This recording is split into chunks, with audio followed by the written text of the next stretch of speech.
Бүгін біз қазақ халқының ұлы ұстазы, ағартушысы, реформаторы Ахмет Байтұрсынұлы туралы айтып өтеміз. Оның қазақ тілі мен әдебиетіне қосқан үлесі, саяси және қоғамдық қызметі, сонымен қатар оның өмірі мен тағдыры жайында біз білмейтін шындықтарды ашамыз. Ахмет Байтұрсынұлы кім болды? 1872 жылы 5 қыркүйекте қазіргі Қостанай облысында дүниеге келген. Әкесі Байтұрсын Шошақұлы әділетсіздікке қарсы күрескен. Осы себепті патша үкіметі оны Сібірге айдады.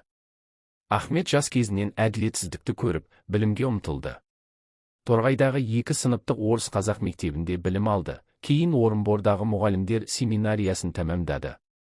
Ахмет мұғалім болып, қазақ балаларына білім беруді басты мақсат етті.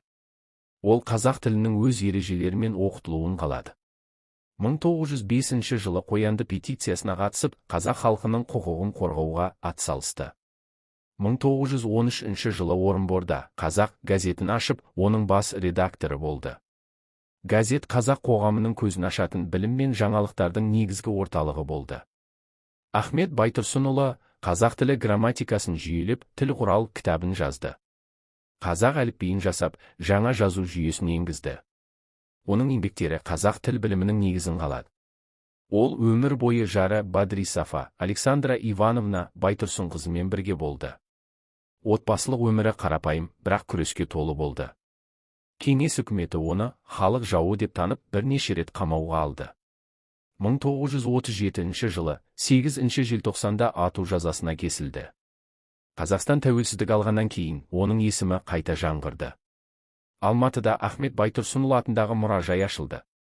Оның құрметіне елімізде ескерткіштер орнатылып, мектептер мен көшелерге есімі берілді.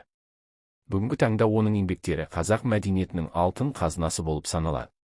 Ахмет Байтұрсынұлы қазақ халқының рухани көсемі. Оның еңбектері тек тіл мен әдебиет саласында ғана емес, ұлттық сананың қалыптасуында да маңызды рөл атқарды. Біз оның мұрасын ұмытпай, келер ұрпаққа жеткізуіміз керек.